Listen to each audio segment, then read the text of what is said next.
Later that night, Raspberry sat in her room, preparing her new saddlebags for the trip. It was a fortunate thing she was still in good physical condition, her lame leg aside, because she would need to use everything they had given her for the trip ahead. 2 crossbows and several dozen quarrels. They would be the only thing protecting her from being insulted by T-Rex forces. Well, almost the only thing. Raspberry felt her eyes go misty as Heliodor flew into the room, chirping happily as he saw her. He tried to land on her horn, but his weight was now too much for her depowered self. As she started to give way, he hopped up and hovered over her face, a curious look in his eyes. I'm okay, Healy, she lied.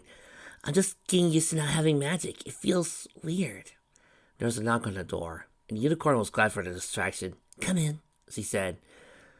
The door opened and revealed 3 hooves standing there, wearing cloaks and carrying a variety of weapons. Are you ready to go, Lady Raspberry? Marimba asked. Think you were doing so good. You kept to that rule. You stuck to it. And you messed up this one time. It's okay. I forgive you. Raspberry looked at the trio with surprise. What? Creature laughed. You silly semaphore. Very nice, Cooey. Buffy and Moss. We announce your departure intentionally, because we have no intent of sticking with it, milady. All it does is make you a target against the sympathizers. Sympathizers? Marimba nodded. Of course. In war, there are always those who would cozy up to whoever think will last to the end.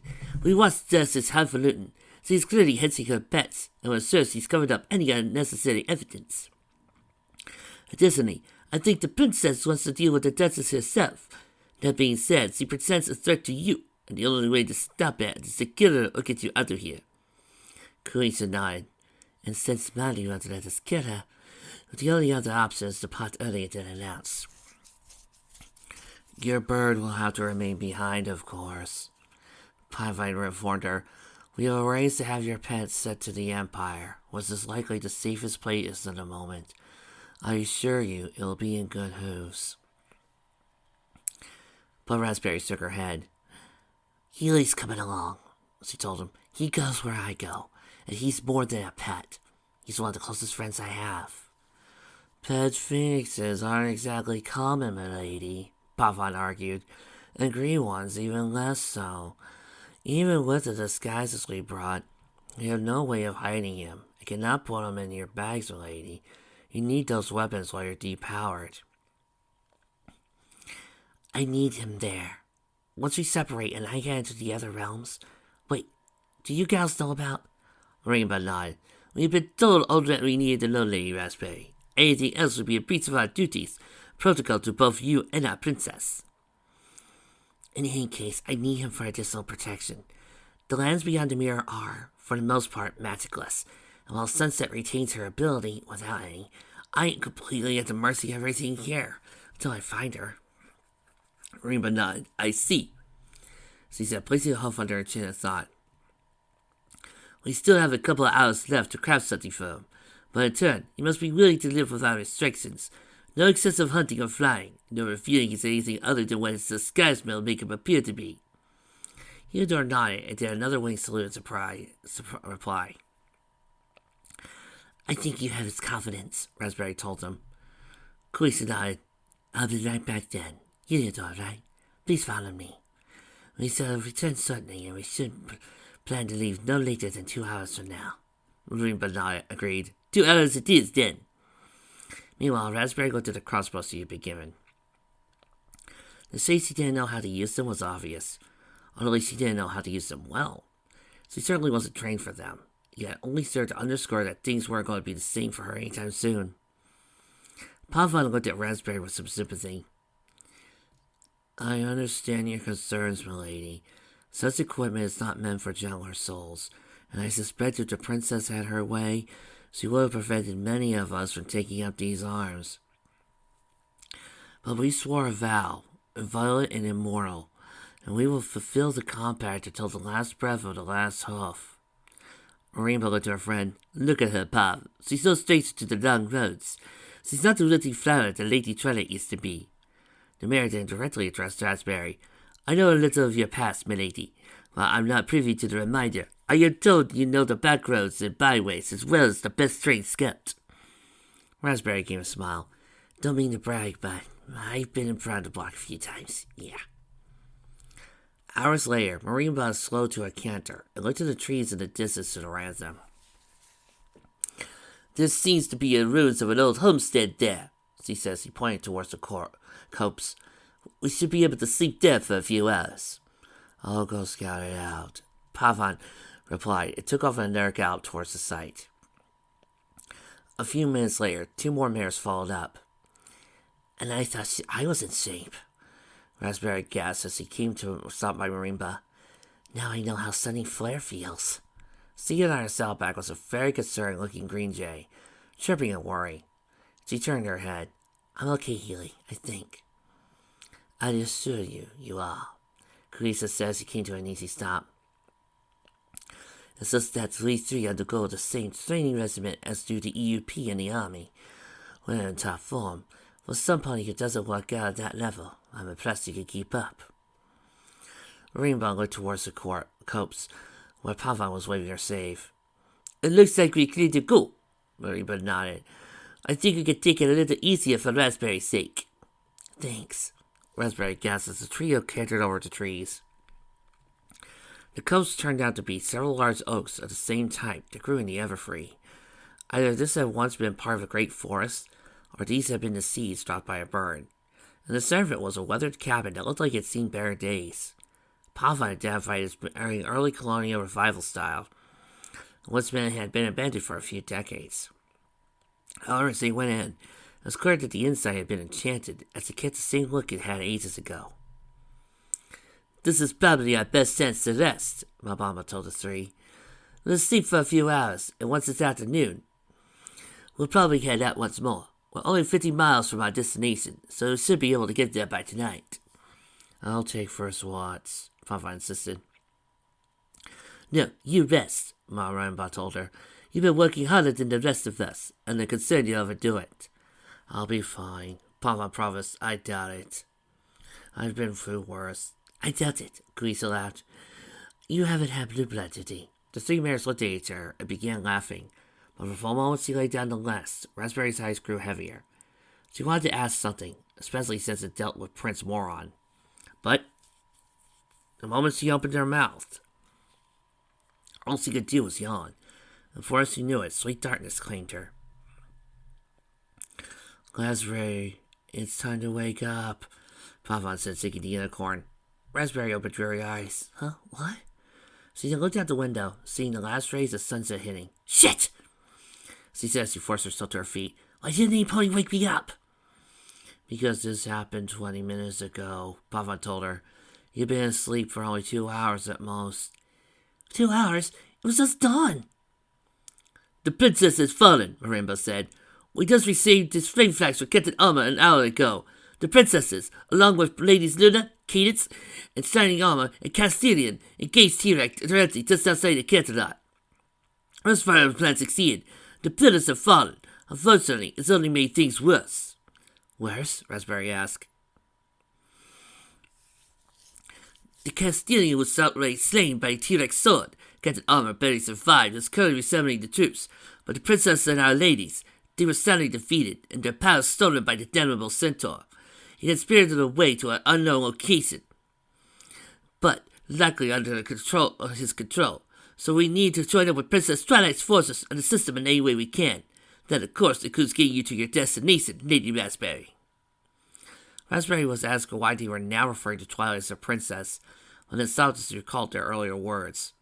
He only served one princess. What them referring to Twilight now as their princess meant that they didn't believe Celestia, Luna, or Cadence had survived, and that revelation made the room spin. Is Twilight all that's left? A bigger fear that filled her. If something was powerful enough to wipe out 3 Alicorns without much struggle, then it was headed to take out the last one, Twilight. Worse, it was headed for Ponyville, her home, where all her family and friends were. Meanwhile, Carissa turned to Marimba. Your orders, Castilian? Castilian? Raspberry asked, forcing herself to think past the horrifying shock she felt at the moment. A few moments ago, Symphonia announced that I would be in her place during this Castilian. She intended to step away to attempt to flight to marry a stallion that was the palace's staff. Marimba looked away. They were perfect together, and I wanted her to be happy. I never wanted her to succeed like this. Her eyes grew steely, but I do not have the luxury of choice now. Will you two be okay? Will you be okay, Mari? You two are friends. Carissa asked.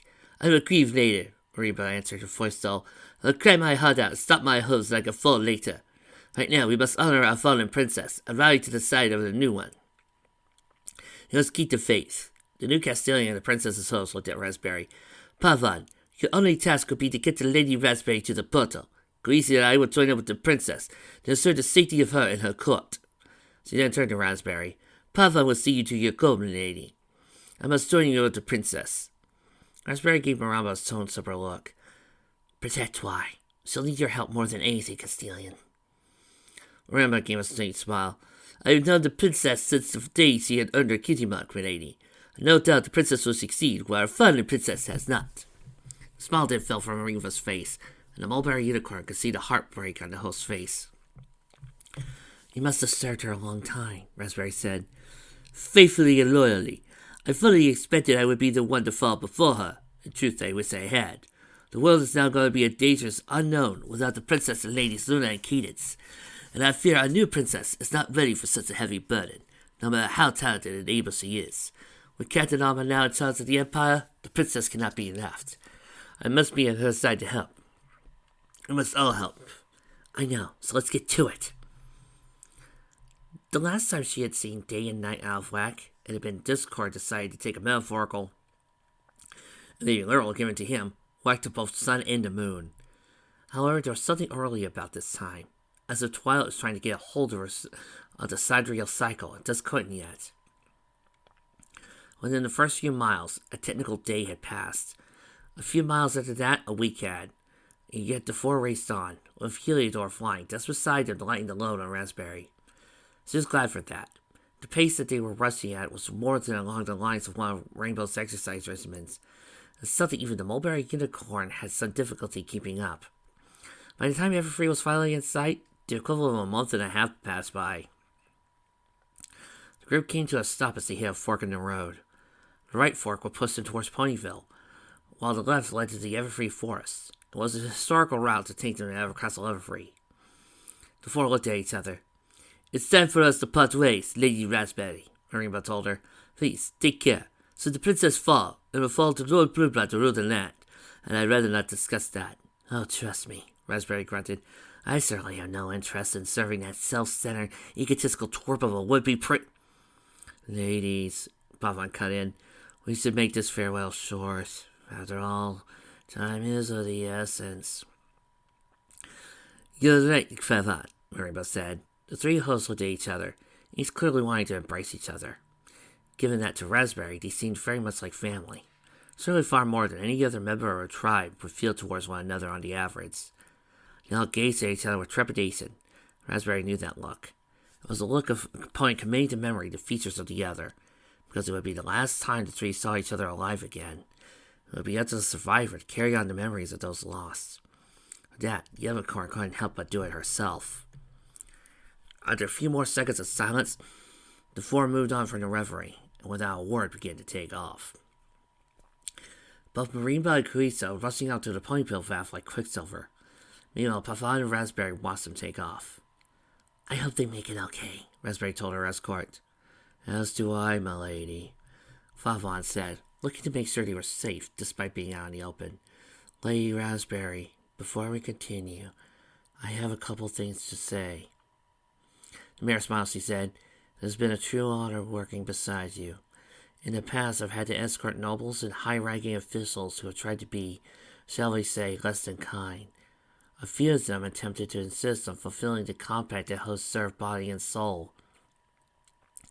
The princesses gave me special dispensation to ignore that part of the compact. But there have been quite a few who have resisted, though they failed. Blue blood in an acidine way is merely keen to find.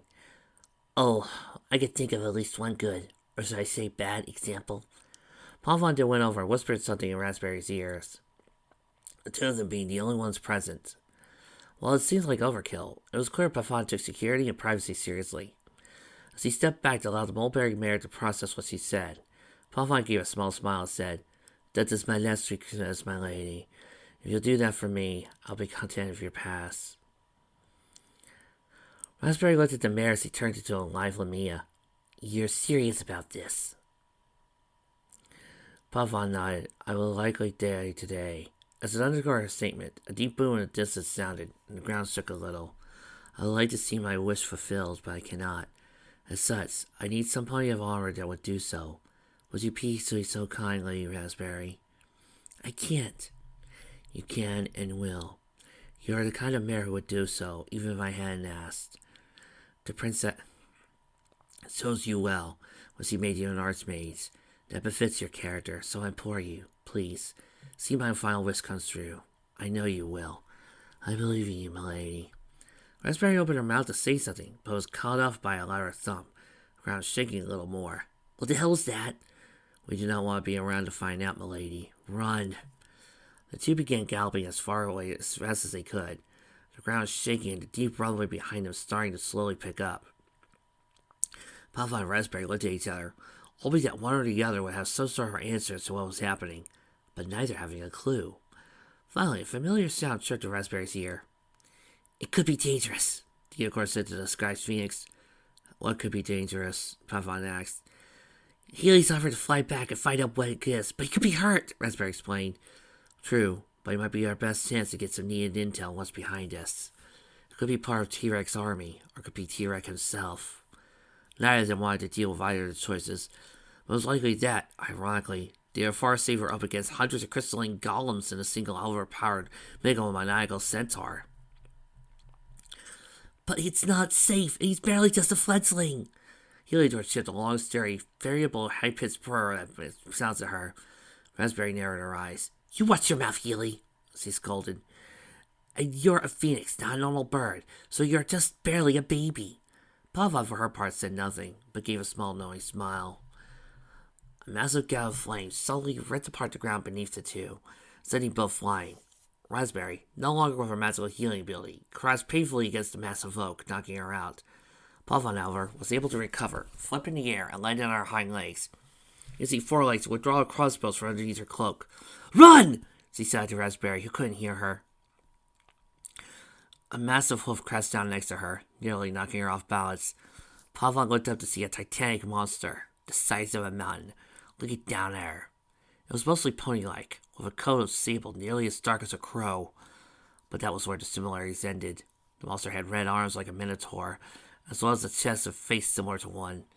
A downwards inferno pointed to where a bear would have been on his face, and his eyes were like twin suns of hate. He had massive horns, each one as long as a tree, and between them a massive spear of magic burning with shades of purple, green, and indigo, warped and woofed with power. Pava looked at him, pointing a crossbow at his face, as the curls began to glow with golden magic. The charts within him igniting. "In the name of the princess, stand down or I will..." Pavan Bayan never had a chance to finish the sentence. No more concerned at a squishing, annoying insect, Tarek brought a hoof and then brought it back down. Explosive ripped underneath his hoof once it hit the ground. He winced, looking at it once he looked at it again. "So, the little bug had a sting," he said in a bored tone. "Too bad it'll never have a chance to sting T-Rex again." The creature looked around and soon found what he was looking for. "And there you are, little insect. You're going to be T-Rex pet now." The giant minotaur gently plucked the unconscious unicorn from the ground, placing it in his palm. "You gave T-Rex this little power, little thing. You will get to live. The silent T-Rex becomes much more powerful." The minotaur felt a slight bit of warmth in the sound and found Green Jay breathing an immense blast of fire on it. "And so, T-Rex pet has a pet of its own. How great." He set his finger on the other hand. Blast of energy hit the bird, removing his disguise and revealing it to be a green phoenix. The blast also slammed him against the unicorn, waking her up. Raspberry snapped to see Heliodor's unconscious form before her. the towering face of T-Rex above her. You monster! She spat at him. You know you're not gonna win this, right? There is none who can oppose T-Rex, insect. Your power is T-Rex. The unicorns have fallen before the hooves of T-Rex, and soon all shall bow before T-Rex majesty. That fool Discord, that bitch Kissiness, all shall bow, and you have no chance to survive. Make your time. Raspberry moved in front of Heliodor to shield him. You'll lose, T-Rex. You will be defeated. T-Rex laughed, the harshly booming sound filling the air. Someone will defeat T-Rex. Is that what you claim? There is no chance in that. The T-Rex has beaten the unicorns. T-Rex has made Discord hide for his filthy life. And soon, the whole world will bow at T-Rex hooves. Without warning, a massive magical circle opened up in his palm. Raspberry could feel herself being pulled in. She was being absorbed into T-Rex. She didn't know if he had the ability, but he clearly had black magic to spare. Waiting for Heliodor, she raced out for him, taking him on 4 legs. She let him go. There was a chance he would fall to his death. Maybe I'm just sentencing him to death by holding on to him. Raspberry thought she weirdly saw the look of anger on T-Rex's face. A second later didn't matter as much, as she started to feel dizzy, and her vision started to black out. Is this what death is? Meanwhile, she could see T-Rex as he opened his mouth as if to say something. A second later, a massive magic column, purple airs hit him in the face as Twilight Sparkle roared a counterlight voice. I am magic! You will not win, monster! Out of the corner of her eye, Raspberry could see a lone figure, blazing like a violet comet, rushing into the direction. Raspberry wanted to shout a warning to Twilight, warn off her friend. Raspberry wasn't sure Twilight could win it alone, even with the magic boost she received from the other alicorns. And a second later, Raspberry's world crashed to black. It didn't really matter.